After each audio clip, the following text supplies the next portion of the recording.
So ladder week. Yeah, can you hear me? Yeah. Okay, so ladder They said week. they can't hear you.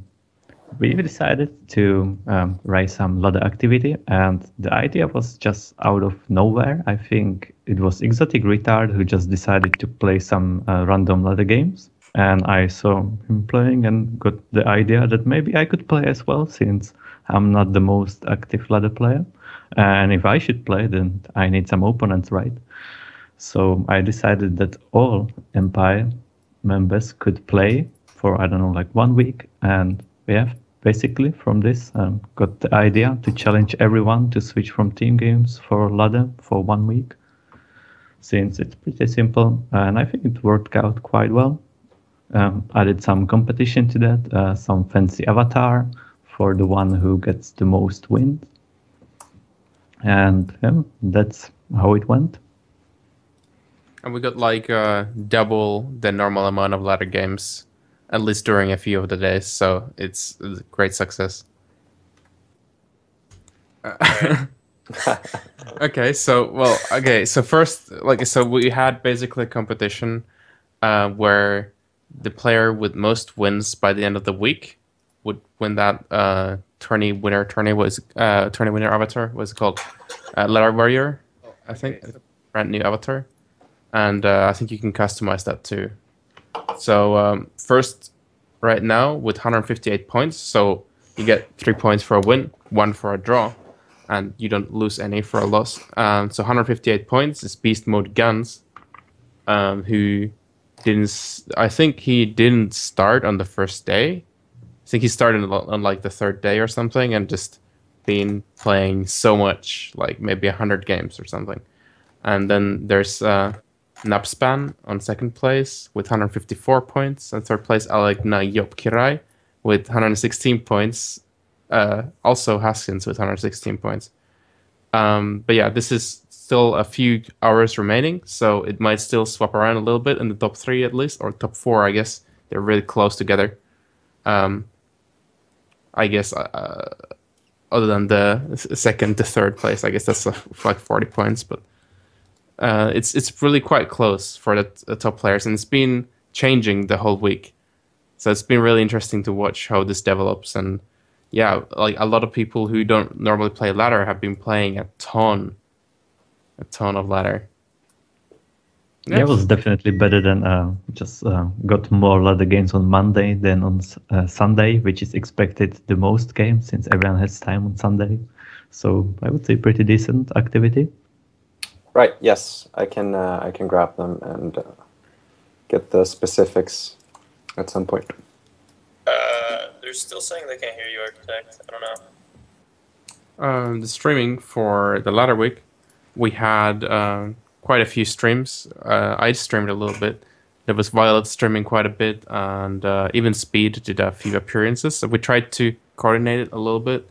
Didn't get to really 24-hour streaming at least, but we got the first few days were quite good. We got a lot of streaming coverage, and you know, Kieser's been streaming a lot as well, and he's been getting quite nice viewers too nowadays. Like, really grown a lot, and I think a lot of people have enjoyed watching how the ladder week develops, and it was a really interesting event for everybody. And I think this is something that could happen again in the future. So everybody should keep their ladder skills prepared for this, their stamina under control. You know, you need to develop that a little bit to be able to play 20 games a day. But yeah, I think all around really cool event, and we could have more events like this in the future. Maybe slight variations of it. We can add different kind of competitions, not just most games played. Other stuff I kind too. of like this this idea where I think I was talking to you about this earlier, Blair, where with every set of new ladder maps that we get, we could use this to kind of promote them and get more people involved in the ladder every iteration. That would be a really, really cool thing if we did that in the future. Or maybe new balance changes or whatnot. You know, these tournaments promote the internal changes of FAF.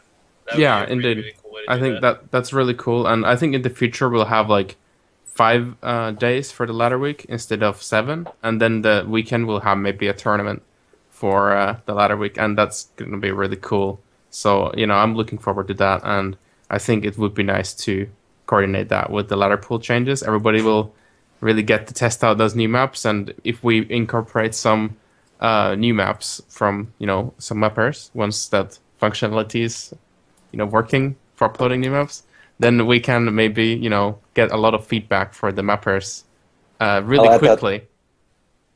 We actually uploaded Anchor recently, so it's still possible to get maps into the vault. Oh, okay. Well, Yeah, I actually got something to tell you. I need to upload a map. Oh, convenient.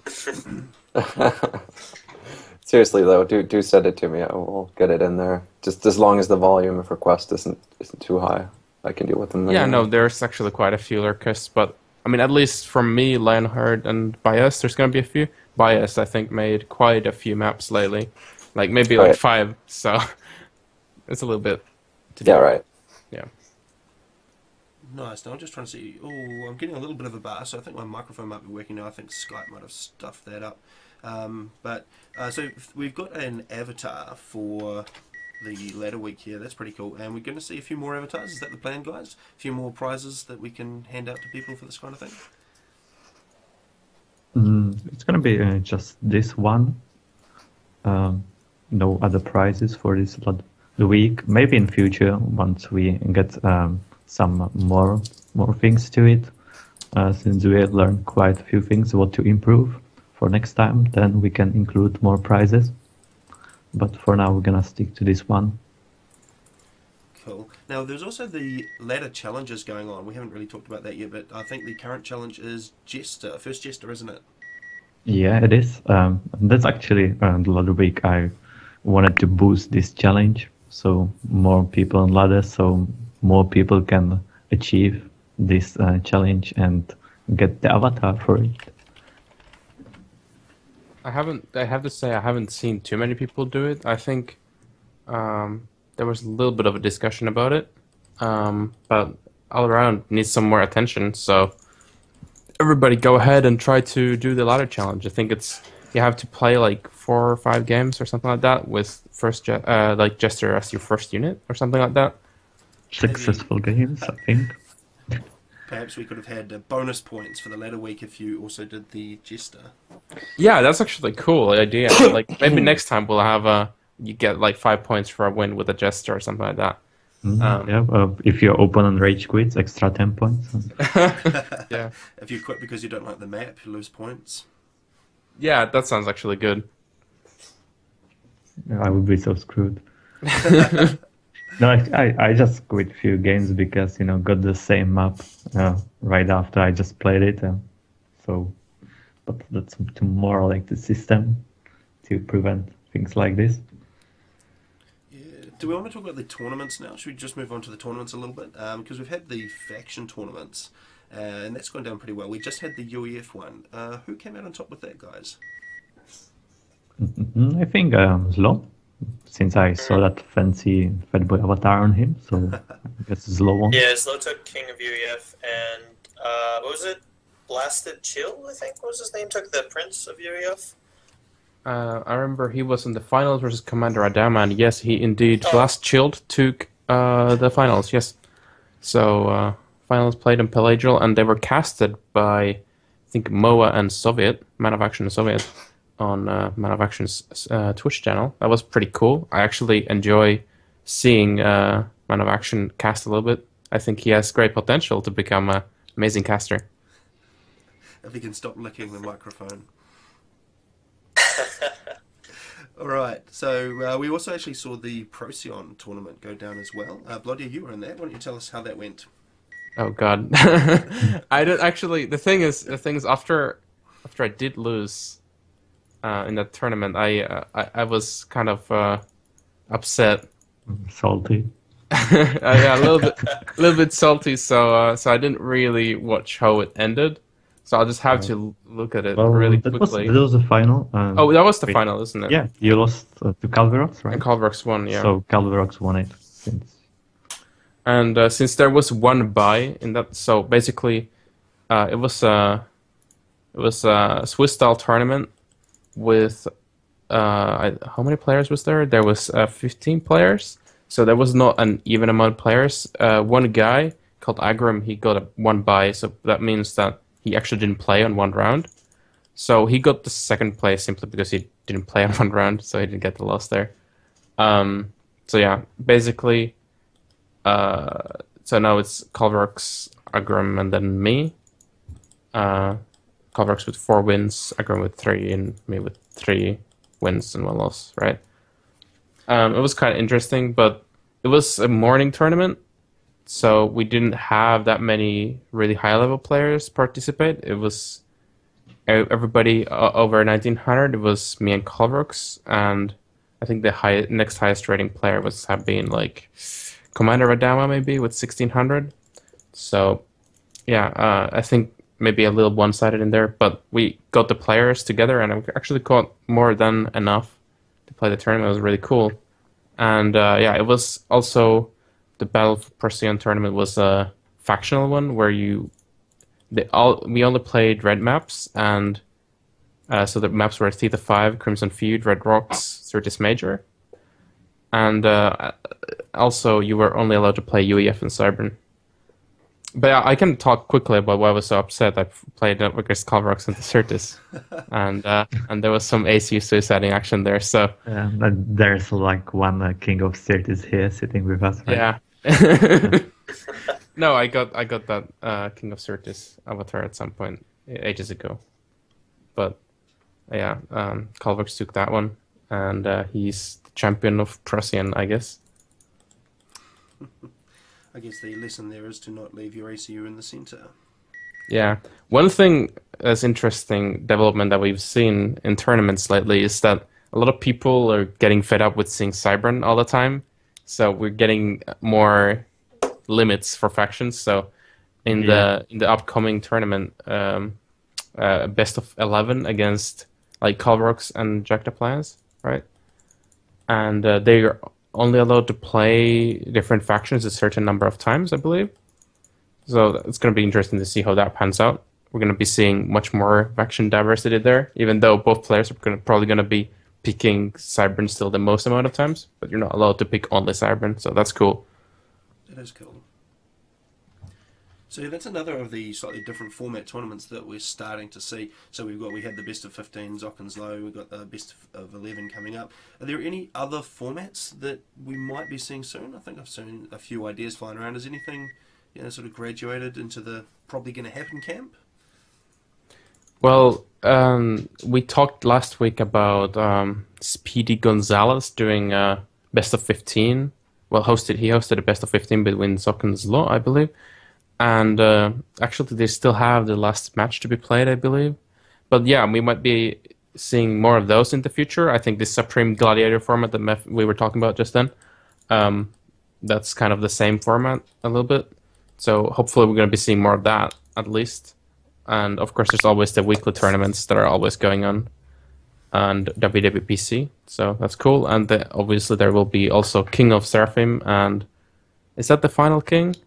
Cybern. An Aeon? Or yeah, Cybern. Oh yeah, Yeah, Cybern, right. Yeah. So, I mean, so 2 weeks from now, because we've just had the UF, it's every 2 weeks. 2 weeks from now, it is Seraphim, and then the next one after that is Cybern. So I'm guessing all of you guys are going to want to be in on the Cybern, since it's all your favourite faction. No. Cybern generally is considered the strongest faction right now, so that's why you're going to be seeing it a lot. But I think a lot of people prefer other factions still. I think you said it wrong. It's not like favorite faction. It's just the strong, so they play it because they want to win. Yeah, no, it's true for a large part. Yeah, but a lot of people like I it too. should not talk too much with UEF, but I just like UEF, so that's different. Yeah. Also, I'm just gonna, put this down here. There might be a big tournament in the plans. Hopefully, that will happen at some point. Soon, TM. Yeah, soon, TM.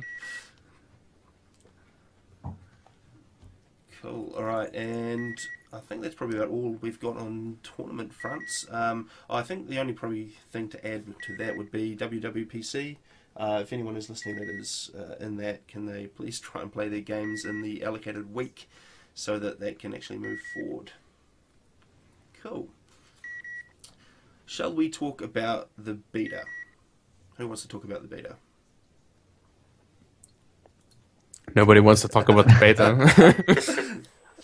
Well, our audience here isn't really doesn't include anyone specializing in the beta, but I just managed to get a hang of iStreamer a couple of minutes ago, and we also talked about it earlier during the setup talk here. Really, the beta, we haven't had many issues reported since the latest push this Thursday. So the plan is to release it soon. If we get reported issues, we're of course going to solve those before we push it, but things are looking like we can push it next week on the surface of things. Cool, that sounds cool. So looking to have that next week. Well, maybe next week, soon. That would be excellent. as soon as possible. We're still waiting on a few client changes. Do we have a timeline for those as well? When do you think they might rear their head, Mr. Shio? So this week I haven't really had time to actually progress with the client and get a push out, but last week I made some changes and prepared for a push. I then had some testers go through those changes and they had some comments. Let me dig up the change log for this. Before there was the auto download of some mods. We actually talked about this last time, I believe, on the last podcast, I think. But there's been some additional features added to this. There's some people having issues with the client crashing when they use the replay vault. And if you failed sign in previously, you could end up in a bad situation where it would keep trying to sign in even though your credentials are wrong. So now we fixed that by unchecking the Remember Me checkbox. But I expect we'll see a client update this week as well. Cool. With those things. Yeah, there was a bit of talk going around, a few forum posts and things, asking for developers. Do you want to just talk us, I mean, because at the moment you're pretty much the only guy working on the client, aren't you, Shio? Well, actually no, we do have a couple of guys working on making the client run on Linux. Along with that, we've got people, well, I'm involved in this, of course, as well, working on a restructure of the UI side of things in the client. So we're going to make it, I don't use this buzzword lightly, but we're going to make it sort of web-based. And it's not really truly web-based, but we're going to use web technologies for the UI. I think Alex might want to talk a bit more about this at some point. Yeah, I can expand a bit on it. Basically, it's just providing like it's just multi-platform support, where basically if you can run a web browser, you can run the client. It's a little different than what I forget his name. DJ Dostoevsky. Yeah, it's a little different than what he did. He kind of required certain downloads of certain things. What we're gonna do is basically the idea behind it is that you can run the client on your web browser with limitations that includes. We haven't really figured out the specifics yet, but I'm guessing we're not going to be able to run the game from your browser. Obviously, You're guessing things that we can do to make that work. I don't know the specifics yet. I haven't done too much research into this. This is very, very early on. We're not going to make you able to play the game in a web browser. I can say this immediately. Okay. All right. I guess that's been decided. But yeah, and then it'll allow you to download the client on any platform, and hopefully, probably not in the near future, but hopefully in the future, on your phone as some sort of app. It'll also be using a lot more newer technology, allowing a lot of newer developers to onboard onto our project, which is going to be very nice if we can get them to show up, I guess. Yeah, so we had a few people sort of offering to help out a little bit just recently. What's your guys' advice to those guys? Should they hold off a little bit? Should they try and get in there and have a look at the Python client? What are your thoughts on that? I would say definitely just hop in and help. I mean, any help is not bad help. So if you have like no experience or you're like worried, just come in and help. I mean, there are a lot of tools here, a lot of resources, a lot of developers that can introduce you to the things you need to know and the things that need to be fixed and changed and whatnot. So, I mean, if you want to contribute, always just come and help. I mean, it's not, there's no like waiting time or anything like that, or you don't have to really wait on anybody. The key real thing here is if you want something done, or if you think there's something broken or whatnot, you need to be proactive about it, either by pushing someone or doing it yourself, because that's a recurring theme within our community, it seems like. Yeah, there's a lot of people who actually are coders in the community, but have not really been contributing too much. I think a lot of people are confused how they can do it, or about the technology behind it, documentation, stuff like that. Yeah, so I mean, it certainly can be a little bit daunting, can't it, Shia, when you first have a look at everything and how it's put together and trying to sort of get that first step? It can, and this is a step in that direction where we make it easier to contribute to at least some part of the client, the UI, right? So it's an evolutionary technology step that we're making towards hopefully attracting more developers and, well, making it easier to update the client overall. I will add that to what Alex said before, we're not throwing away any significant part of our code base. We're just sort of, like I was trying to say, evolving it into using this new platform. Yeah, so I mean, the core of it, which controls the game, the downloads and things like that, that'll all remain, won't it? And then it'll just be the user interface aspect of it. It will, indeed, yeah. Cool, so that'll be nice to see. What are some of the... I mean, I put on the talk about list here this sort of general stability. I mean, the client's been pretty stable lately, but there's quite a few things that are maybe missing or not working. Maybe if you click on the Tournaments tab and it doesn't really do anything. So are we looking to sort of try and get that stuff fixed up, or are we just sort of trying to move away and build a new interface which is going to be a bit more maintainable? Of course, at every step we want to fix things that are broken when we can. The Tournaments tab is somebody was working on getting a replacement, building this back in December. It seems he has sort of disappeared from the community, unfortunately. So we're left with some half work right there. But I think the way we're moving here is that functionality is being built into the new website that Blodir's working on. Yeah. So that's sort of the replacement for the Tournaments tab. And whether or not we'll load that page into the client where the Tournaments tab used to go, or the tab disappears, remains to be seen. Right, that's but with map and mod uploading, yes, I'm aware these are lingering broken features, and hopefully I'll get some time for this next week and actually get those back and working. From my understanding, these are the two primary things we're left with in terms of how were things before the server change. Once this is done, I believe we're back to at least the same state, probably better. Nice. So the message really is that if anyone out there that's listening is able to help, maybe you are a bit of a coder, then do feel free to jump in. It is all on GitHub if you aren't aware, and you can get in there, fork it, and just get playing with it. Yeah, and it's not just code. I mean, we need all kinds of stuff. I mean, whether you're just someone who is good socially, you can do casts. If you're good at art, you can do tournament posters, stuff like that. I mean, we need all kinds of help. Even just writing what's new posts, stuff like that could always be useful. Like I said before in the previous broadcast, if you have a skill, if you don't have a skill, doesn't matter. We're gonna need your help, so come help.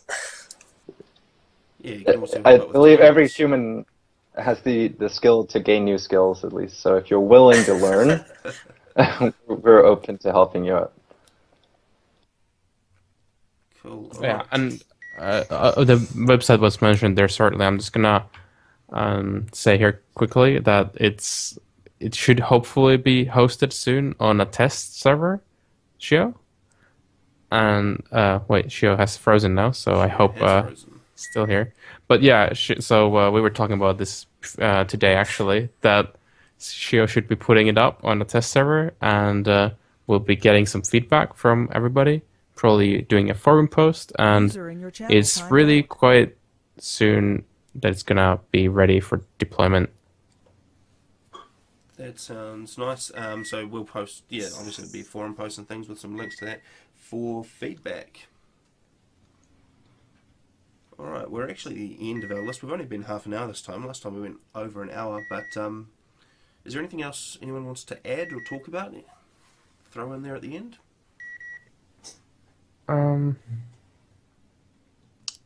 Well, I mean, I think the biggest thing that we need help with currently is getting that FAF beta patch, the few last issues fixed. So, if you want help with that, just like contact Speed or something, right? Just message him, and he'll point you in the right direction. If you know Lua User entered your or channel. done some modding for Subcom especially, like that will help, and maybe you can fix those few bugs, and we can get that balance train going as well, because apparently Yeah, the balance is being held back a little bit by this. Yeah, hopefully those last few issues should be really solved soon, since one just needs to be confirmed if it's gone. So I guess the fix is already there, just some testing is needed. And the second one, that's actually issue that with unit restriction, and that system got completely redone by Hussar, so he knows everything about it, and he should also be able to fix it really soon. So I guess last two issues, so should be done really soon. So in the meantime, people should keep playing the beta patch and Yeah. hopefully not be finding any problems. Yeah, so if you find any problem, just keep it for yourself. We don't want to hear about it. Cool. Welcome back, Shio. We dropped you there for a second. Yeah, thanks. My internet cut out. Excellent reliability of 4G LTE. Ah, right. Did you have anything else you wanted to talk about just at the end here? Because we've actually reached the end of our agenda. Well, no. I don't have much to add, I believe.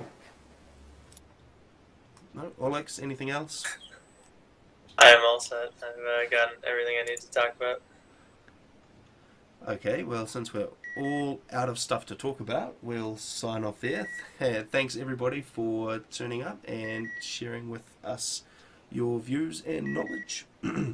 And hopefully we'll see at least some of you back next time for whatever the next podcast is about. Yeah, thanks for having me. Yep, thank you. All right, and thanks Thanks. everyone for watching. Sorry, Shio. I just said thanks. Cool. All right, thanks for watching, and we'll see you in the next podcast.